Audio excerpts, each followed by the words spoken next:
नमस्कार दोस्तों, welcome to our channel. क्या आपने कभी नोटिस किया है कि जो चिप्स का पैकेट पहले 10 रुपए में मिलता था, वही आज 20 रुपए का हो गया है? या फिर जो पेट्रोल पहले 70-80 रुपए था, वो आज 100 रुपए के आसपास पहुंच चुका है?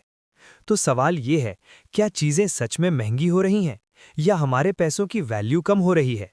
दोस्तों, इसी फिनोमिनन को इन्फ्लेशन कहा जाता है। आज की इस वीडियो में हम बहुत ही सिंपल और प्रैक्टिकल तरीके से समझेंगे इन्फ्लेशन क्या होता है, इन्फ्लेशन क्यों बढ़ता है, इन्फ्लेशन हमारी डेली लाइफ को कैसे अफेक्ट करता है और सबसे इंपॉर्टेंट, हम इससे क्या सीख सकते हैं। तो अगर आप इकोनॉमी, फाइनेंस और मनी मैनेजमेंट को समझना चाहते हैं, तो ये वीडियो आपके लिए बहुत इंपॉर्टेंट होने वाली है। चलिए शुरू करते हैं। इन्फ्लेशन क्या होता है? इन्फ्लेशन का सिंपल मीनिंग है समय के साथ गुड्स और सर्विसेज की प्राइसेस का बढ़ना। जब प्राइसेस बढ़ती हैं, तो उसी अमाउंट के पैसे से हम कम सामान खरीद पाते हैं। इसका मतलब है पैसे की परचेजिंग पावर कम हो जाती है। उदाहरण से समझते हैं। मान लीजिए आज आपके पास 100 रुपए हैं। आज आप 100 रुपए में 2 बर्गर या 5 चॉकलेट खरीद सकते हैं। लेकिन अगर अगले साल इन्फ्लेशन बढ़ जाता है, तो वही बर्गर 70 रुपए का हो सकता है। अब 100 रुपए में आप सिर्फ एक बर्गर ही खरीद पाएंगे। यही है इन्फ्लेशन का रियल इफेक्ट। यानी पैसे वही हैं, लेकिन उनकी वैल्यू कम हो गई है। इसीलिए लोग कहते हैं आज का 100 रुपए भविष्य में शायद 100 रुपए जैसा नहीं रहेगा। और दोस्तों, यही रीजन है कि saving alone is not enough, investing जरूरी हो जाता है। अब सवाल आता है, इन्फ्लेशन आखिर बढ़ता क्यों है? इसके कई रीजंस होते हैं। 1. Demand increase. जब मार्केट में डिमांड ज्यादा हो जाती है, लेकिन सप्लाई उतनी तेजी से नहीं बढ़ती, तो प्राइसेस ऑटोमैटिकली बढ़ने लगते हैं। उदाहरण के लिए, अगर किसी सिटी में सडनली हाउसेस की डिमांड बहुत बढ़ जाए, तो प्रॉपर्टी प्राइसेस भी तेजी से बढ़ जाएंगे। 2. Cost increase.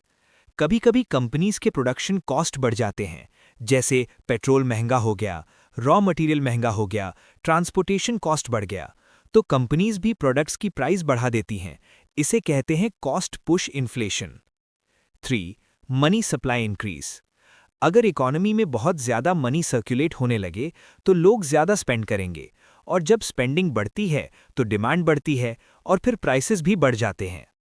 इन्फ्लेशन के कुछ बेनिफिट्स भी होते हैं। जी हाँ, इन्फ्लेशन हमेशा बुरा नहीं होता। अगर मॉडरेट इन्फ्लेशन हो, तो इससे इकोनॉमी को फायदा भी होता है।